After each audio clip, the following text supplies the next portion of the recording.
origami's role and applications in these two fields, and many more, producing truly remarkable results like the folding mechanism of the Eyeglass Space Telescope and one of his computer softwares that helps you design a blueprint of origami models, that is TreeMaker.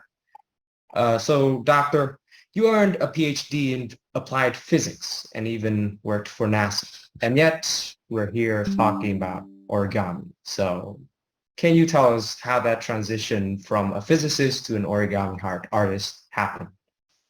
Sure.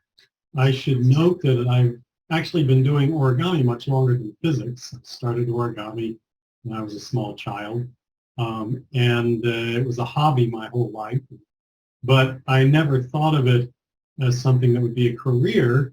So for a career, I pursued more conventional things. I loved math in high school, so I figured I'd do something scientific or technical. And that led me through electrical engineering and then eventually to physics, particularly lasers, semiconductor lasers and related optoelectronics. So that was what I did for my PhD work, for my postdoc, and then what I did for the next 15 years of work existence. And that's what I did when I worked for JPL, part of NASA. I wasn't doing origami initially for NASA. I was doing laser research. And then I moved to a company in Silicon Valley. But all along, I'd been pursuing origami as this passionate hobby. And I also had the idea that came out of my physics background of trying to develop the mathematical rules of origami. Because in physics, what one often does is if you can develop a mathematical theory of the thing you're studying, then you can use the tools of mathematics to make progress and accomplish the things you're trying to accomplish. And origami kind of felt like it was subject to the same rules. And so if I could develop the mathematical rules of origami, then I could use math to help me achieve the artistic goals that I was trying to achieve. And that worked out really well.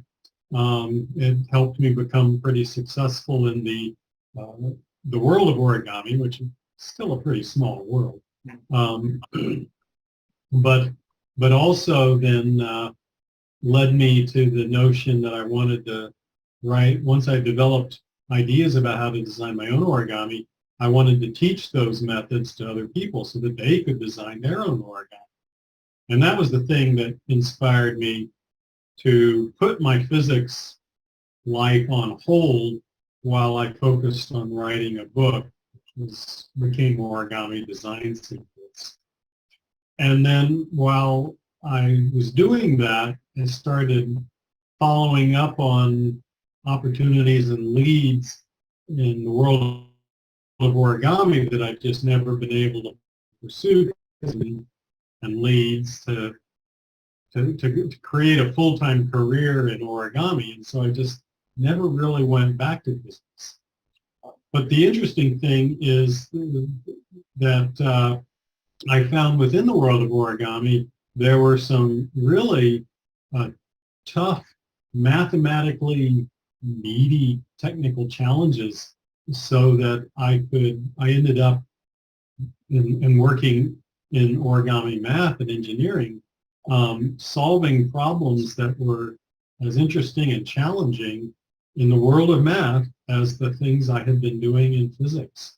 So in the end, I got the best of both worlds, but still within this origami career.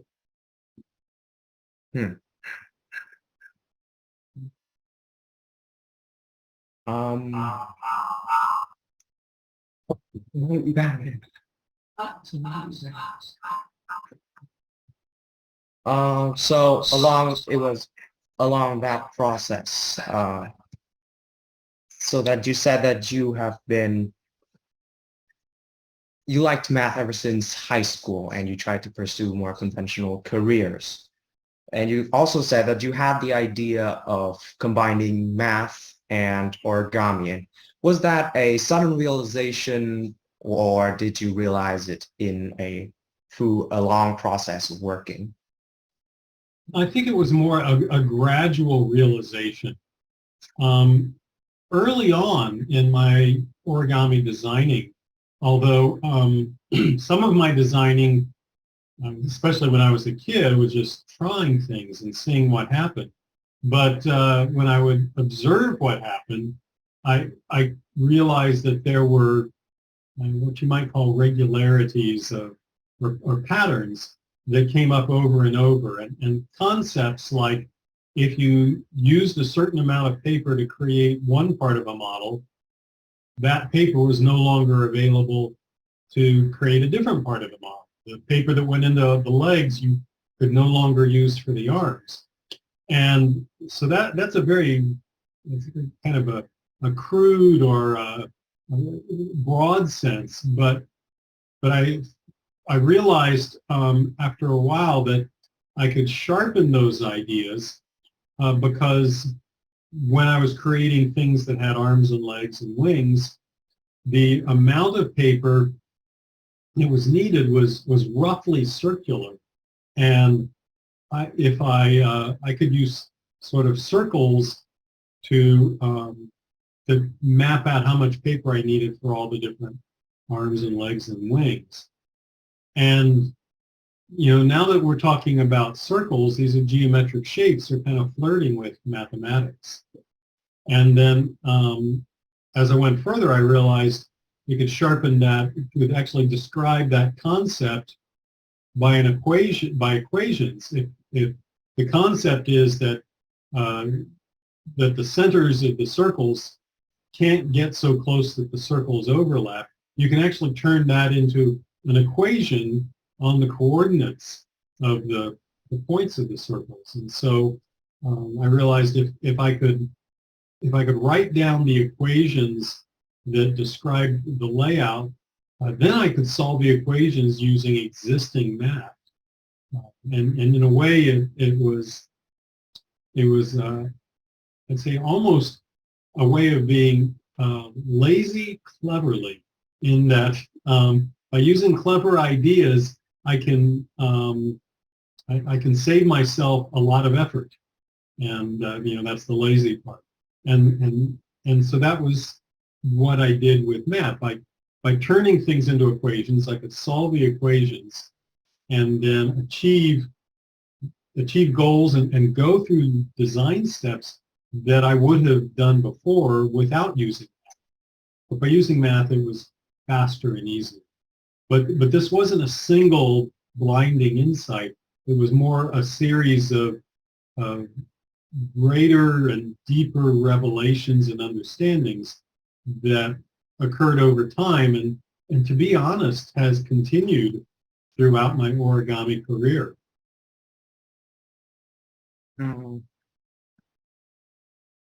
So let me think about how to phrase this.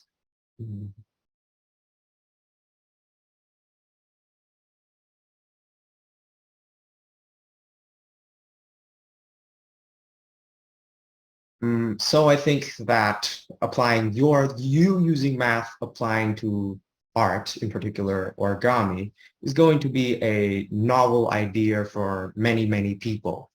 So do you think that showing the people that the type of math that you use in solving technical problems in your art is going to help them overcome their problems with math, that is finding math dry and not so practical?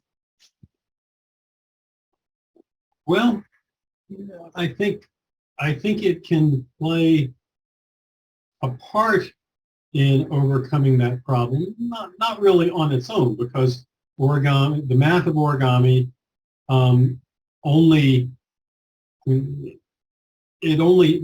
only taps into a small portion of the wider world of math. And so I think if someone is coming in to a conversation with the idea that math is dry and not practical, there's much bigger issues that need to be addressed than what origami can help with.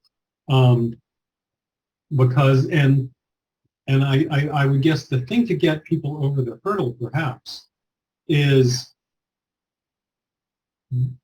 if they think it's not practical, they haven't yet encountered a situation where it can save them time and effort. And so I think that's the thing we want. If our goal is education or our goal is motivation for studying math, we should be looking for ways in which the math is, well, let's say for two classes of people, let's say for two groups of people. One is to look for ways in which math helps save effort, makes projects easy. Now, certainly, there's a lot of people, myself included, who just love math for the beauty of this intellectual structure, the richness and depth and ideas. I mean, just to take an example, the concept of prime numbers, numbers that aren't factorable into smaller things. For some people, they'd say the only reason I'm interested in that is if it somehow helps me. The problem, and there's not a lot of problems that prime numbers help with, but there are people, mathematicians, who find the properties of prime numbers fascinating and therefore worthy of study purely on its own. But if we're saying for the average person, and we want to motivate them to study math, it needs to be made relevant, and there are relevant applications out there. Origami can be one of them, but it can't be the only one. You have to look for lots of others. Nice. I really like your response. So moving on to another part of your background, that is physics, and what are some of the inspirations from physics that you draw when you construct your models? Well, a lot of it comes from the mathematics that existed in physics. That is, I don't see physics concepts like gravitation or thermodynamics or or solid state electronics.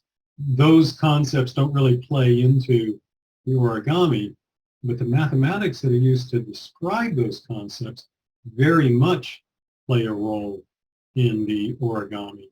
An example being TreeMaker, which we'll get to. It's the program I wrote to define crease patterns, and it relies, at its heart, it uses a mathematical library that solves a class of problems called constrained optimization. And there's all sorts of engineering and physics problems that can also be described, can cast as a constrained optimization. And so we can use the mathematics from physics to solve a methodology called augmented Lagrangian multipliers. Use that methodology to solve the origami problem as well as the physics problems. Actually, very good example would be of problems that are very closely related. In origami, as I mentioned, finding crease patterns that are very efficient can be approached by treating them as a packing of circles into a square. But packing of, say, spheres into a three-dimensional shape is at the heart of finding molecular shapes, or finding the density of a crystalline solid comes from figuring out what's the packing arrangement of the spheres. So we can use the math from one to solve the other. But then there's still sentiment about that art doesn't really fit in with the sciences. In particular, some people just scoff at adding the A, that is the arts, into STEAM curriculums. So how do you respond to that sentiment? I would ask why they scoffed. What is the reason for scoffing? You know, if and it perhaps comes down to the reason. What is the reason for putting the A into STEAM and into STEM? If your goal is to create a well-rounded, knowledgeable person, they need to learn a variety of things. They should learn some science, but they should also learn some humanities, learn some arts. If you're going to go into an engineering career, you're going to be reading and writing reports and papers. You need to know how to manipulate words. If you are creating, if you're doing engineering and designing an object, it helps to have exercised the part of your brain that appreciates symmetry and beauty, and those come from the arts. So the idea that you can be successful by only studying some narrow channel, I think, is a bit of a misnomer. My favorite quote is from Louis Pasteur, who's a scientist. He said, chance favors the prepared mind. I've used that quote in lots of places and probably heard me say it before. But the reason I think it's so important is people need to prepare their mind by learning a variety of different things.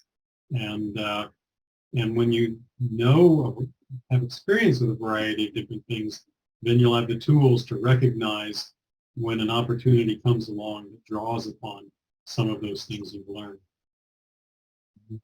So a bit onto education, about education and the arts. So what do you think from the standpoint of a lecturer, instructor, and book writer who writes books instructing people how to make origami are the most important factors to pique their interests, not just in origami, but other subjects as well? Well, I'd say the most important thing in teaching, whether it's origami or quantum mechanics, which I taught for a couple of years, or anything in between, the important thing is to be able to build a mental model in your audience, in the students. And there's more than just throwing facts at them. In fact, I mean, I think the reason people are turned off by a lot of educational approaches is that it comes down to just throwing out lots of facts. You've got to memorize all these, names and structures and concepts. And yes, certainly there is some memorization that's needed to be successful in a field, in almost any field. But the more important thing is to describe it in such a way that the person in their mind can build a model of what's going on, so that when the facts start coming at them, it's like they've got shelving that they can fit the facts into to build up the structure, rather than just having it be one big heap of numbers or names or whatever it happens to be. Can you suggest some methods to incorporate art into math education for students both in and outside school? Well, one of the ways is to use art as a motivator for particular mathematical techniques. How would you create such and such an object in a way that requires a certain amount of math? It'd be a little contrived to say, this person has 3 colors, that person has 4 in their painting, that person has 4 colors in their painting. If you put the paintings together, how many colors do they have in total? I mean, that's very contrived and not really going to be useful. But if, on the other hand, someone is building a sculpture or I mean, their goal is a piece of art, but they need to, to plan, because they plan out how much of various materials they need. That might be more of a motivation to study the relevant bit of art. So can you pose maybe specific methods for applying origami to 6 to 9-year-olds? This is one of the questions from the audience. Maybe. Well, at the point of 6 to 9-year-olds, that's actually, I think, a nice kind of a sweet spot for being able to use origami concepts to illustrate geometry. What's a point? What's a line? What are angles? How do angles add up? Origami gives you these concrete manipulatives where you can see it. You can turn it around in your hand, look at it from different angles. For many people, that's far more tangible than just seeing pictures in a book or drawings on a blackboard. If we're talking about how you want to see, for example, how the angles of a polygon add up, it's one thing to give people an equation or draw it on the board. But if they're actually folding from paper and then stacking things together and seeing, oh yeah, these add up, these shapes add up to complete a picture, it makes a deeper impression on them. It makes it easier to recall the concept that lay behind that experiment. Mm-hmm. So previously we talked about the mechanisms behind SpeedMaker, the math behind it, and I'm sure that many other aspects of origami also require math. So how can one begin to approach origami from this more academic perspective? Well, I should emphasize that it's possible to be a very successful origami artist without using math. I mean, for some of us, math has become a part of our origami, has helped our origami. It's certainly been in the case with me. But I can name you a bunch of artists who are not particularly mathematical, at least not using formal mathematics, but are incredible artists and very successful in the world of origami. Dave Brill in the UK comes to mind. So it isn't absolutely necessary.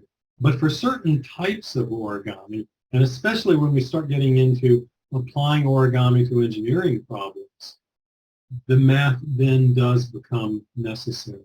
In part because once you move away from decorative folded paper to a mechanism that has to satisfy constraints of strength and stress and strain and certain deployment actions. When you're in the world of engineering, the language of engineering is mathematical. So you need to translate origami concepts into mathematical terms so you can move back and forth between folding and other forms of engineering. So can you describe the process of how you make an origami model? Maybe where and how you have the inspiration, how long it takes to perfect the models, and maybe some of the criteria so that you consider a model to be complete or to be beautiful. Sure. I should first off, my process of designing origami is very diverse. Different types of models. I go through very different processes of design, and very different motivations. Two broad categories are representational folding, things that look like other real world things, birds and insects and animals, and And I'm mostly, my representational folding, I like wildlife as opposed to, say objects or imaginary creatures, beings from anime, for example. But I also do purely geometric shapes, and the motivations and methods for the purely geometric shapes are very different from the motivations and methods for the wildlife.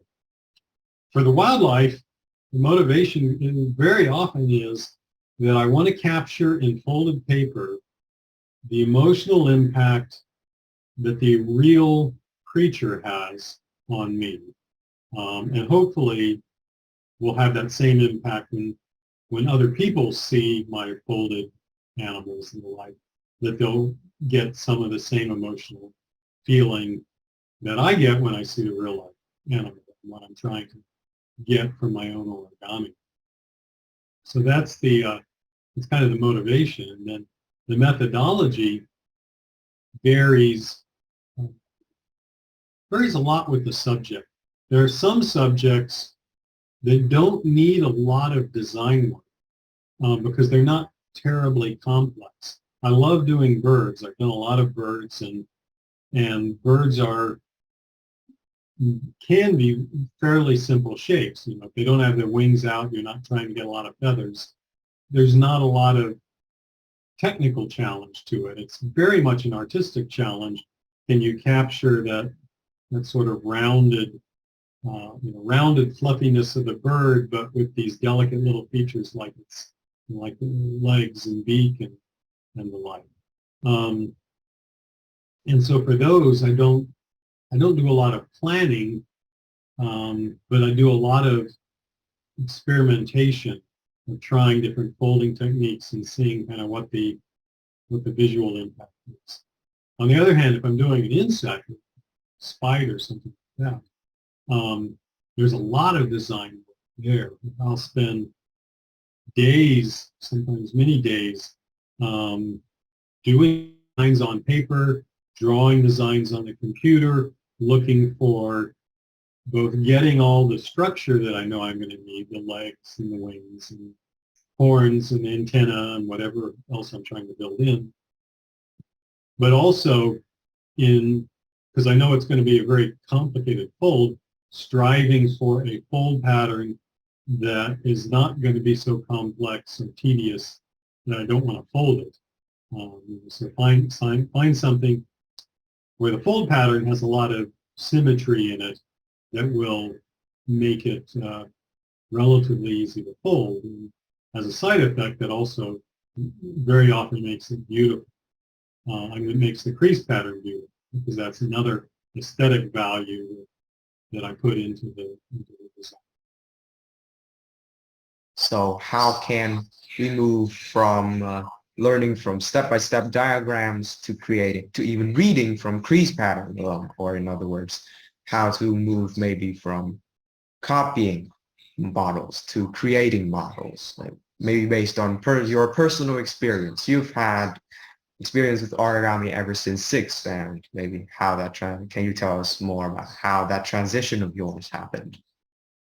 Yeah, so the making that transition was the point of the book Origami Design Secrets, and what I tried to do was to kind of follow the steps that I went through over 20 years of kind of moving to ever more powerful but complicated concepts, but later concepts built upon earlier concepts. And so I would advise people who want to make that transition to do the same thing through that book. Start at the beginning, and as you learn each technique in each chapter, exercise that technique. Try to design some things of your own. So in the very early chapters, for example, you introduce this concept of grafting, where it's mentally equivalent to taking a crease pattern, cutting it up, and inserting some extra paper into the parts that let you create some additional features. And that's something that's pretty easy to do. So people could, just after they read that chapter, they could do that. I encourage them to do that, and they might well end up creating something certainly new to them. And the same goes on as you go further through the book and learn more chapters. So just the idea is to always be trying to do something a little bit unfamiliar. Keep enough familiarity that you still have a good sense of what to do and where to go, but add something new so that it takes you out of where you've been before and takes you just a little bit further down that path of creativity. And if you do that over and over and over, then after a while you'll find where you are is way far away creatively from where you were before. And then you truly are creating things that are new. Wow, that is a truly heartfelt response. Right.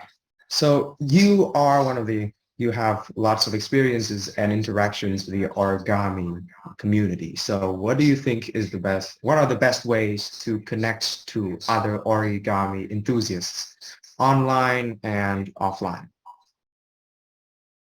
Well, there's no substitute for in-person. In-person can be hard, especially when we're talking about international participation in activities. Yes.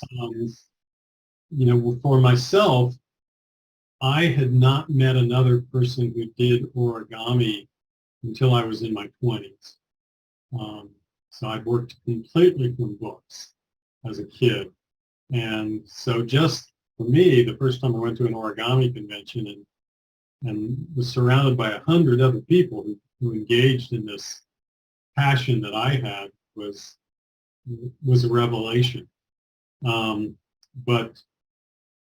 So I continued to go to origami events, both for my own benefit, to meet other folders, to see what they're doing, and to see it in person, because there's only so much you can glean from images. But also go there to provide that same experience that was so valuable to me to be able to provide that experience to others.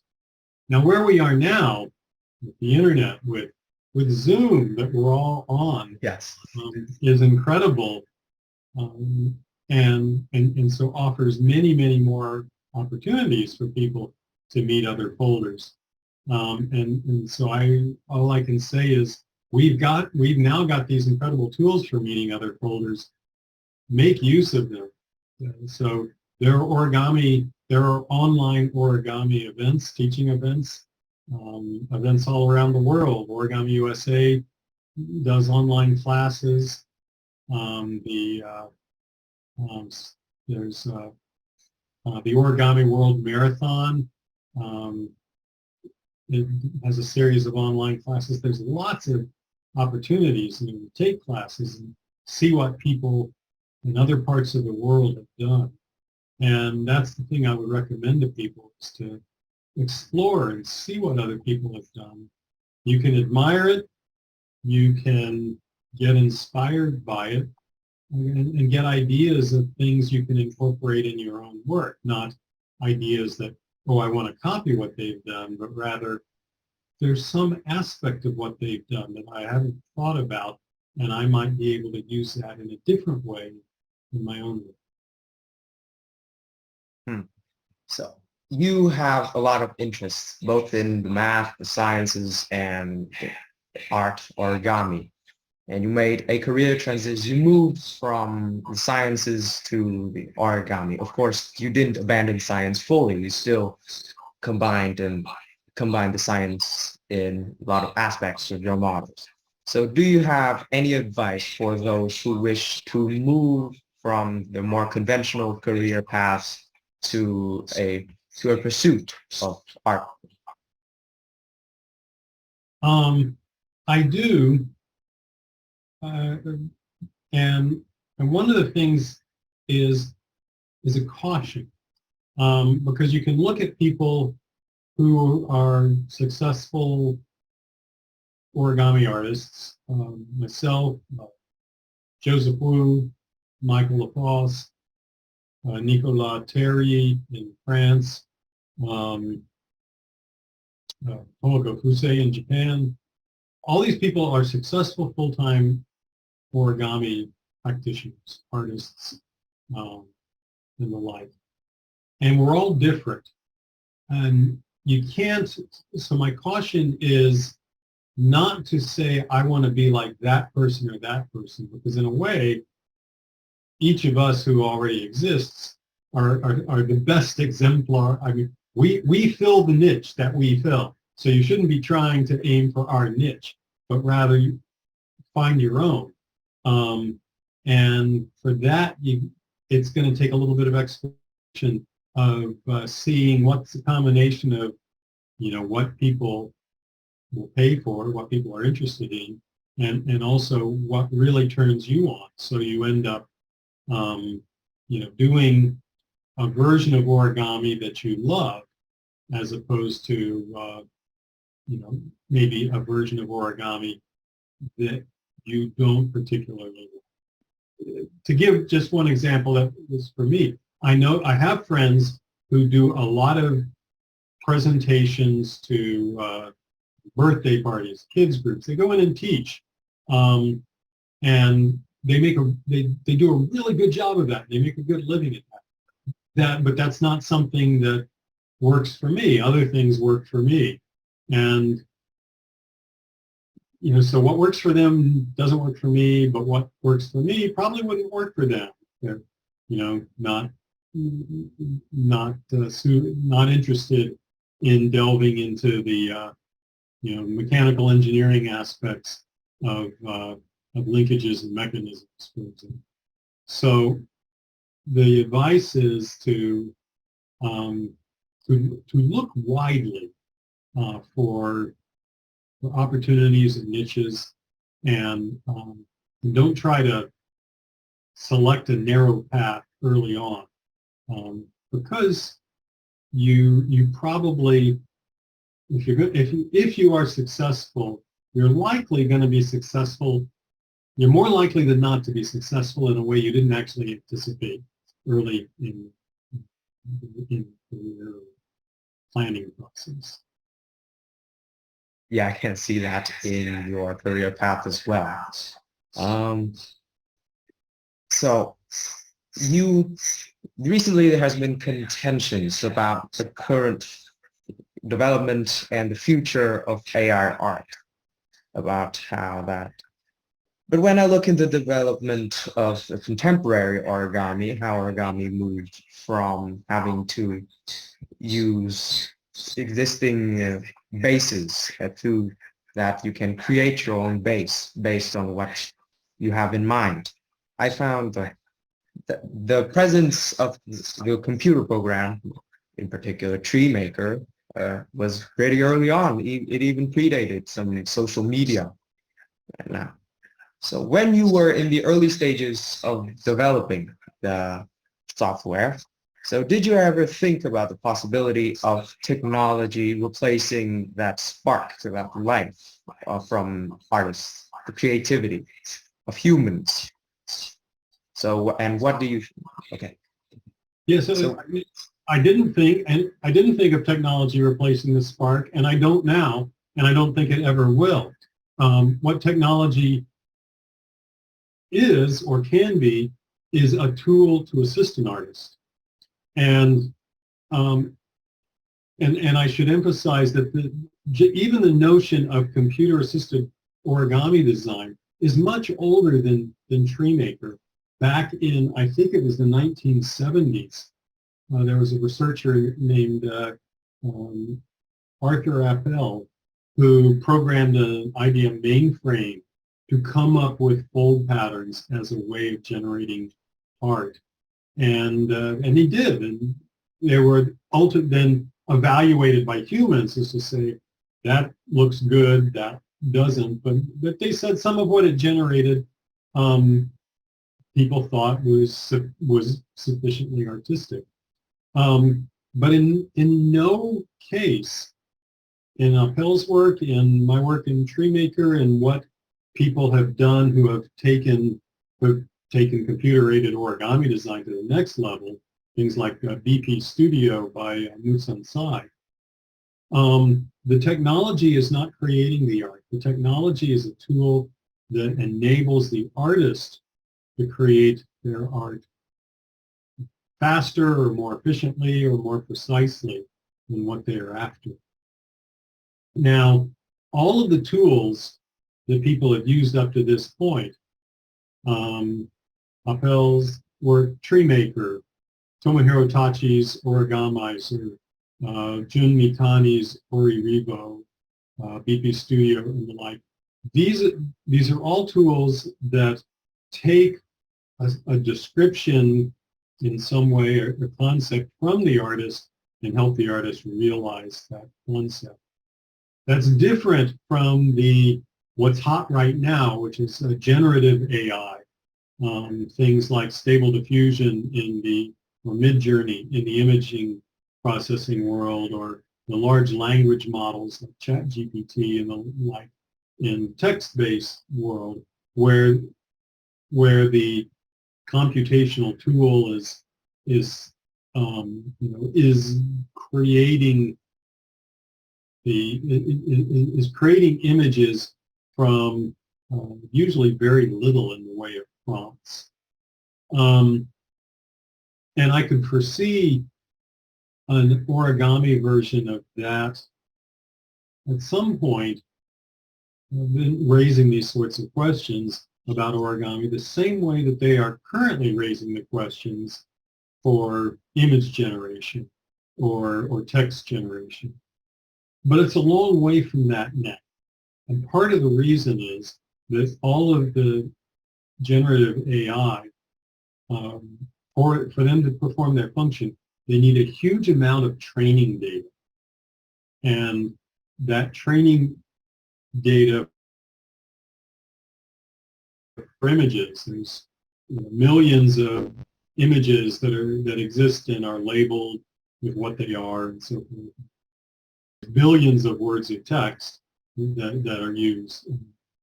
But we don't have, even though there are tens of thousands of origami designs, they're not labeled and structured in a way that establishes a connection between the design and the finished goal. There's just not nearly enough data to train the AI. So I think you never say something's impossible with computers, but I think it's a long way out there to apply generative techniques to create true origami. It's not to say you couldn't use generative techniques to create artwork that looks like origami. I mean, you can do that now. I've seen some examples of it. And they're beautiful images, but you look close and sometimes not even close, and you can see, oh, this isn't actually origami. And in some sense, that problem has already existed for a few years in the use of computer modeling to create origami for things like advertisements. There was a series of TV commercials in I think it was a telephone ad, I believe, a telephone company ad that had a little orange squirrel, a little orange rabbit hopping about. Those are generated by CG, and they were fake. I mean, you couldn't actually fold those shapes, but they were plausible enough to meet the needs of creating a TV commercial. And I could see generative AI getting to that level before too long. Maybe AI is now still too far. There's still a long way for AI from now to hop to actually making designs. So do you see any applications, like any plausible in the short term of AI into helping origami artists? And in general, what is the future? What's the next big thing in origami? Oh, I definitely can see it playing a role, and a role that I have, in fact, thought about myself is to use image generation and give it the prompt and say, give me an image of an origami version of something. Give me an image of an origami, bear or something, and it'll create an image, and the image that it creates will almost certainly not be real origami, not be foldable, but it might show a way of rendering the origami that that you think, oh, I could use aspects of this rendering in a design with real origami. And then you go off and design it in a way that actually is origami, but that mimics some elements of that AI-generated image. So now we'll move to some questions from the audience. Maybe these are more lighthearted than the ones we've asked before. And even for the audience right here, if you have any other questions than those that you sent us to the forum, you can chat it right down now and we'll go through them. But I've also prepared some of the questions that fans asked. Right, first one. Can origami be used for designing architecture? Are there any connections? The answer is yes, absolutely. And there are places where origami has been used in architecture is first deployable structures, things like buildings that open up on top or that expand, to accommodate larger spaces inside. There's in one of the, I saw in one of the Middle Eastern countries, I think it was Abu Dhabi. There's a building that has essentially folded window covers that they open and close to block the sun when it's hot, but let in light when it's not hot. That use folding patterns, and so the body of work around deployable folding mechanisms has great utility in the world of architecture. Next question is going to sound a bit different. What's your middle name? James. James Robert. Yeah, it's named for my dad, Jim Lang. It's no big secret, but I think that probably comes about because I usually used my middle initial professionally, Robert J. Lang. You see that on all my books. And the reason actually goes back to physics. When I was a graduate student, I was working on laser noise, and there was a pretty famous physicist who also worked on laser noise named Roy Lang. And in the journals, our papers would show up as R. Lang. And I needed to distinguish myself, so that when people saw my papers, they wouldn't think I was Roy Lang. And so I started using my middle initial then, R.J. Lang, in the physics journals, and then just kept up with it. Right. Does knot theory and topology relate to origami somehow?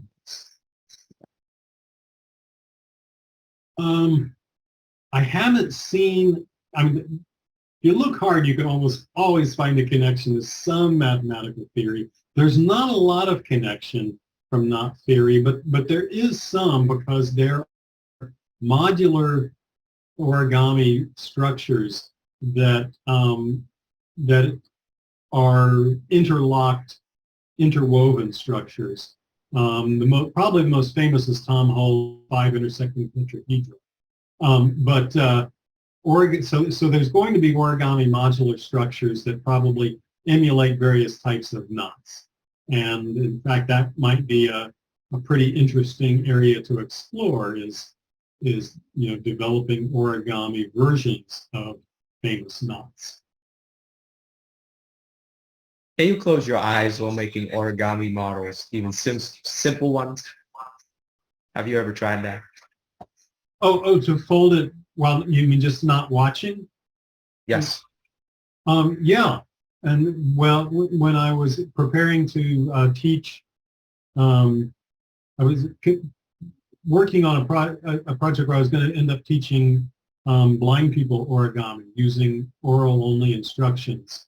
And so then I closed my eyes or blindfolded myself to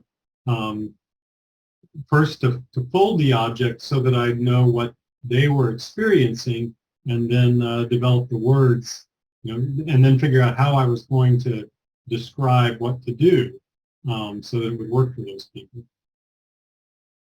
I'm sure that was a fun experience, very insightful.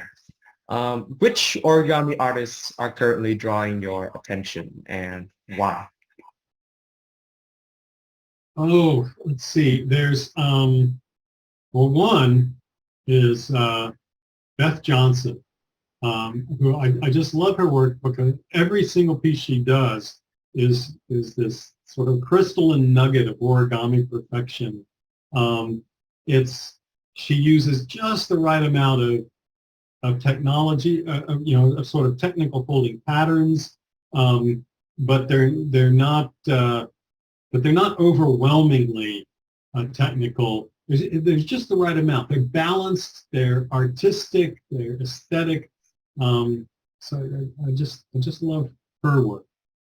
I can always come back to I think Michael LaFosse, just because I think he captures kind of the life of animals in better than just about anyone. With maybe the possible exception of Bernie Payton, who does it in a completely different way. Michael's approach is almost classical origami, and Bernie's is this very organic, soft work. Some of the Vietnamese folders, Quang, I forget his surname, but there's a couple of those, and there's some up-and-coming Chinese folders whose names escape me, but at the moment, but their work is really impressive. I see Quang is, I don't know if it's one of our members is a Quang. I don't know if it's the one I'm thinking of, but if it is, I like your work. Wow. So on to about maybe the special origami models you made. So what's the model that you folded? It was one of 4 traditional designs. I don't remember the absolute first because I learned all 4 right around the same time. They were the talking crow, the traditional frog, Japanese flapping bird, and a spider, which, interesting, I haven't seen that spider. All those others are very, very familiar. I haven't seen the spider that I learned many other places. It was basically done by taking a frog base and splitting all of the flaps in half, and then you get 8 legs. But those were the first 4 things I learned at around age 6. So what's the first one that you created? First thing I created was a 3-dimensional version of the classic paper boat. The classic boat folds flat. You can kind of fluff it into 3D, but it's not inherently 3D, and it's very tippy. If you take it and actually put it in water, they like to tip over to one side. And so I figured out a way of doing what essentially was a graft to take the 2 halves of the boat, spread them apart, and put paper in between so that it was now much wider and very 3D, much more stable in the water. And my motivation for doing that, this is as a kid, was because I wanted to play with boats that didn't tip over in the water. That was very cute. You have had, I think, more than 800 creations. So, do you have a favorite right now in your mind? Oh, my favorite is almost always one of my most recent. It's usually the last one I'm working on. The thing I'm working on right now that I've done a version of, but still refining, is a bird. It's a blue-footed booby, and it's being done for a project with one of my collaborators. And actually, this is a good example of the thing I mentioned before. In terms of technical shaping, it's pretty basic, because it doesn't have its wings out. It's just the bird's body, head, tail, suggestion of wings, feet, they're webbed like a duck's. And so all of the challenge is really capturing the character of, the real bird, which I both seen when I visited the Galapagos, and I'm using my old pictures from that trip as kind of my reference to help remind myself of sort of the poses and characters that they take on. What origami model of yours was the most challenging to design? And how were you able to push through in making that design despite the challenges? Most challenging to design,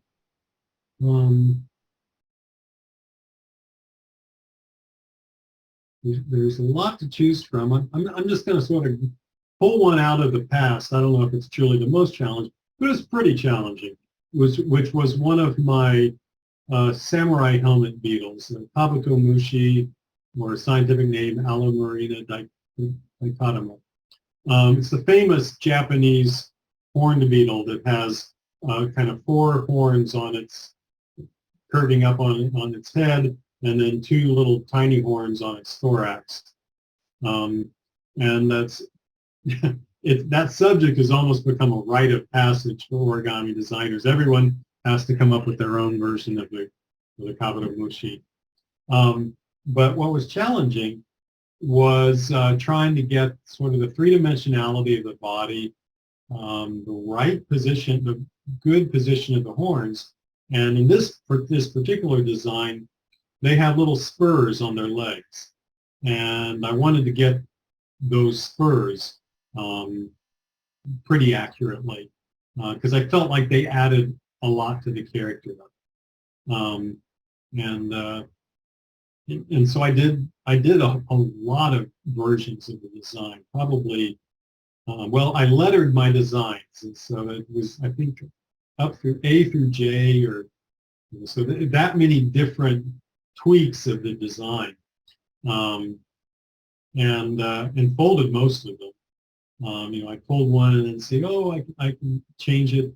Some of the steps of designing were actually simplifying. Taking folds out of the design to make it less cluttered or more easily folded. And you said, I guess the last part of your question was, how did you get through it? Just a lot of folding. It wasn't like I had to force myself to fold. It was fun to fold. It was fun to design. Each time I did a new version of the design, there's that little thrill of accomplishment. So it wasn't like I had to force myself to keep going. I just loved the process of creating it. And eventually I got to the thing I folded. I thought, this is pretty nice. So I'm going to claim I'm done here and then move on to a new project. Right. I'm saving maybe the best question from the audience for last. What advice do you have for a passionate 12-year-old origamist? Hold what you like. Don't worry about whether you're as good as other people or whether you're doing the same thing as other people or different from other people. Just fold the things that you personally that you personally love. And if you do those, well, one of 2 things will happen. One is that it will lead you to new things and successful things and things that make you famous in the origami world or maybe beyond. In which case, that's a good thing. And maybe those won't happen, and maybe you'll just be, maybe it won't lead to anything big, but you will have spent your life doing something you love. And that's a pretty good thing to be doing as well. Nice. I love the response. Hopefully Rachel and April are here to hear the answer. Right. I see a question from Mr. Gong, but it's already 10, so hopefully we'll send I can copy this question and send it back to you so that you can give him a written response. Okay. So thank you all for being here. Thank you, Dr. Lang. This is still surreal. I can't believe it. We had this actually happened. Right. You're quite Goodbye. right.